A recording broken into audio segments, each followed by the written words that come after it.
Welcome to the Daily Chronological Bible. My name's Hunter, and we are reading through the Bible in chronological order as a single story. And that story is all about Jesus.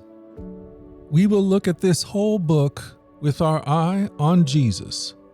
It is a revelation of Him, and He has revealed to us the heart of the Father. He has invited us all to participate with Him in the life that He shares with the Father and the Spirit. Today, we are in the book of Deuteronomy, chapter 21, starting in verse 10 and reading through chapter 25. We are reading through the New Living Translation.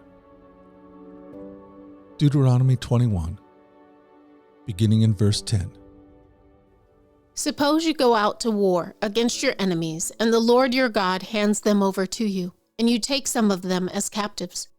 And suppose you see among the captives a beautiful woman, and you are attracted to her and want to marry her.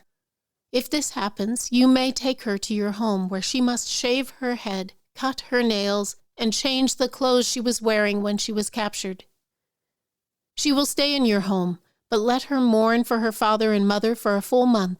Then you may marry her, and you will be her husband, and she will be your wife. But if you marry her, and she does not please you, you must let her go free. You may not sell her or treat her as a slave, for you have humiliated her. Suppose a man has 2 wives, but he loves one and not the other, and both have given him sons. And suppose the firstborn son is the son of the wife he does not love. When the man divides his inheritance, he may not give the larger inheritance to his younger son, the son of the wife he loves, as if he were the firstborn son. He must recognize the rights of his oldest son, the son of the wife he does not love, by giving him a double portion. He is the first son of his father's virility, and the rights of the firstborn belong to him. Suppose a man has a stubborn and rebellious son, who will not obey his father or mother, even though they discipline him. In such a case, the father and mother must take the son to the elders as they hold court at the town gate.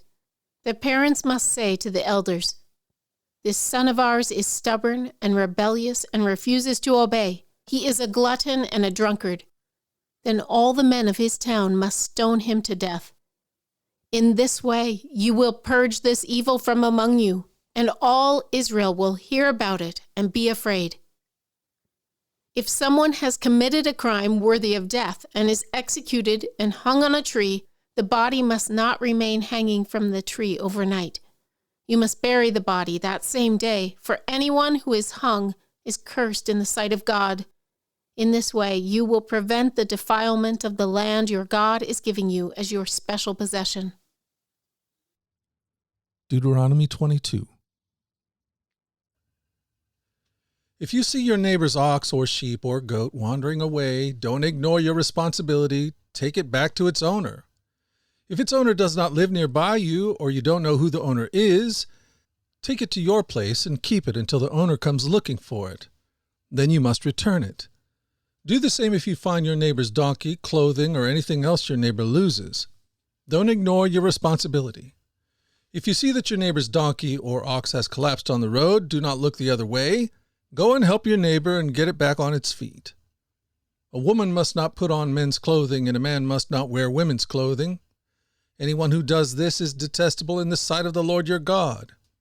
If you happen to find a bird's nest in a tree or on the ground, and there are young ones or eggs in it, with the mother sitting in the nest, do not take the mother with the young. You may take the young, but let the mother go, so that you may prosper and enjoy a long life. When you build a new house, you must build a railing around the edge of its flat roof. That way you will not be considered guilty of murder if someone falls from the roof. You must not plant any other crop between the rows of your vineyard. If you do, you are forbidden to use either the grapes from the vineyard or the other crop. You must not plow with an ox and a donkey harnessed together. You must not wear clothing made of wool and linen woven together.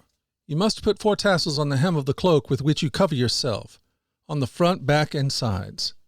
Suppose a man marries a woman, but after sleeping with her, he turns against her, and publicly accuses her of shameful conduct, saying, "When I married this woman, I discovered she was not a virgin." Then the woman's father and mother must bring the proof of her virginity to the elders as they hold court at the town gate. Her father must say to them, "I gave my daughter to this man to be his wife, and now he's turned against her. He has accused her of shameful conduct, saying, 'I discovered that your daughter was not a virgin. But here's the proof of my daughter's virginity.' Then they must spread her bed sheet before the elders. The elders must then take the man and punish him. They must also fine him 100 pieces of silver, which he must pay to the woman's father, because he publicly accused a virgin of Israel of shameful conduct. The woman will then remain the man's wife, and he may never divorce her. But suppose the man's accusations are true, and he can show that she was not a virgin, the woman must be taken to the door of her father's home, and there the men of the town must stone her to death, for she has committed a disgraceful crime in Israel by being promiscuous while living in her parents' home. In this way you will purge this evil from among you. If a man is discovered committing adultery, both he and the woman must die. In this way you will purge Israel of such evil. Suppose a man meets a young woman, a virgin who is engaged to be married, and he has sexual intercourse with her. If this happens within a town, you must take both of them to the gates of that town and stone them to death. The woman is guilty because she did not scream for help. The man must die because he violated another man's wife. In this way you will purge this evil from among you. But if the man meets the engaged woman in the country and he rapes her, then only the man must die. Do nothing to the young woman. She has committed no crime worthy of death. She is as innocent as a murder victim. Since the man raped her out in the country, it must be assumed that she screamed, but there was no one to rescue her. Suppose a man has intercourse with a young woman who is a virgin, but is not engaged to be married. If they are discovered, he must pay her father 50 pieces of silver. Then he must marry the young woman because he violated her, and he may never divorce her as long as he lives. A man must not marry his father's former wife, for this will violate his father. Deuteronomy 23. If a man's testicles are crushed or his penis is cut off, he must not be admitted to the assembly of the Lord. If a person is illegitimate by birth, neither he nor his descendants for 10 generations may be admitted to the assembly of the Lord. No Ammonite or Moabite or any other descendants for 10 generations may be admitted to the assembly of the Lord. These nations did not welcome you with food and water when you came out of Egypt. Instead, they hired Balaam son of Beor from Pethor in distant Aram Naharaim to curse you. But the Lord your God refused to listen to Balaam. He turned the intended curse into a blessing because the Lord your God loves you. As long as you live, you must never promote the welfare and prosperity of the Ammonites or Moabites. Do not detest the Edomites or the Egyptians, because the Edomites are your relatives, and you lived as foreigners among the Egyptians. The 3rd generation of Edomites and Egyptians may enter the assembly of the Lord. When you go to war against your enemies, be sure to stay away from anything that is impure. Any man who becomes ceremonially defiled because of a nocturnal emission must leave the camp and stay away all day. Toward evening he must bathe himself, and at sunset he may return to the camp. You must have a designated area outside the camp where you can go to relieve yourself. Each of you must have a spade as part of your equipment. Whenever you relieve yourself, dig a hole with the spade and cover the excrement. The camp must be holy, for the Lord your God moves around in the camp to protect you and to defeat your enemies. He must not see any shameful thing among you, or he will turn away from you. If slaves should escape from their masters and take refuge from you, you must not hand them over to their masters. Let them live among you in any town they choose, and do not oppress them. No Israelite, whether a man or a woman, may become a temple prostitute. When you are bringing an offering to fulfill a vow, you must not bring to the house of the Lord your God any offering from the earnings of a prostitute, whether a man or a woman, for both are detestable to the Lord your God. Do not charge interest on the loans you make to a fellow Israelite, whether you loan money or food or anything else. You may charge interest to foreigners, but you may not charge interest to Israelites, so that the Lord your God may bless you in everything you do in the land you are about to enter and occupy. When you make a vow to the Lord your God, be prompt in fulfilling whatever you promised him, for the Lord your God demands that you promptly fulfill all your vows, or you will be guilty of sin. However, it is not a sin to refrain from making a vow. But once you have voluntarily made a vow, be careful to fulfill your promise to the Lord your God. When you enter your neighbor's vineyard, you may eat your fill of grapes, but you must not carry any away in a basket. And when you enter your neighbor's field of grain, you may pluck the heads of grain with your hand, but you must not harvest it with a sickle. Deuteronomy 24. Suppose a man marries a woman, but she does not please him. Having discovered something wrong with her, he writes a document of divorce, hands it to her, and sends her away from his house. When she leaves his house, she is free to marry another man.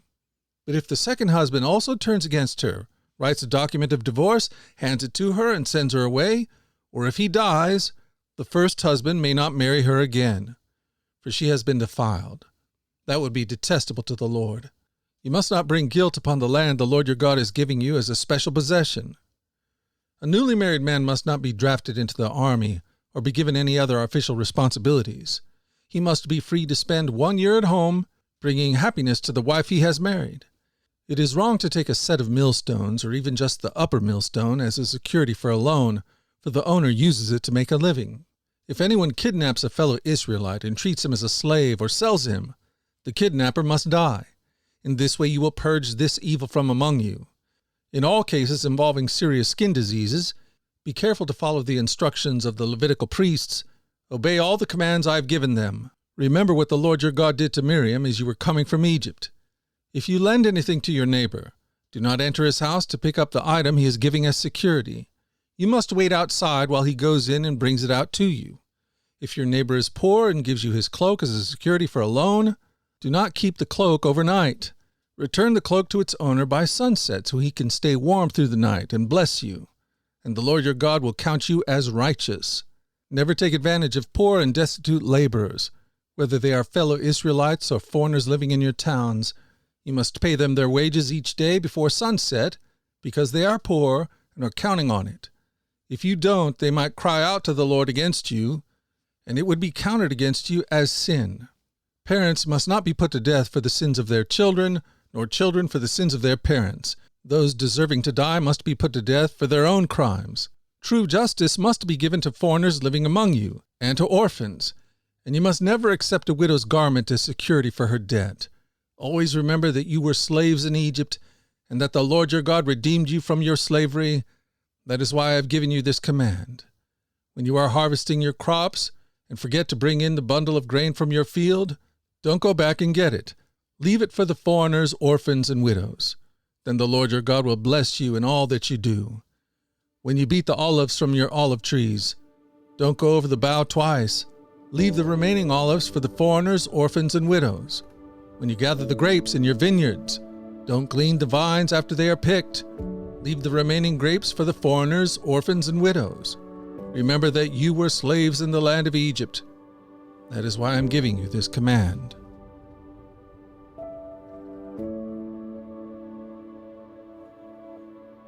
The Daily Chronological Bible.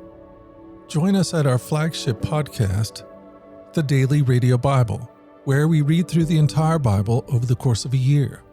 In our daily reading and meditation, we open our hearts to the God who is love.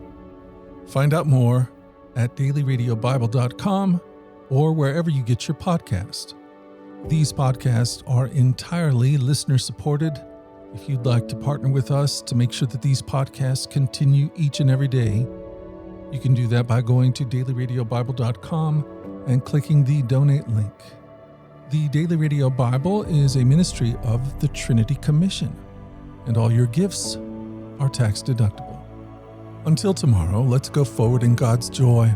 Let's let His joy be our strength, and let us always remember this, that you are loved. We'll talk again tomorrow. You take care.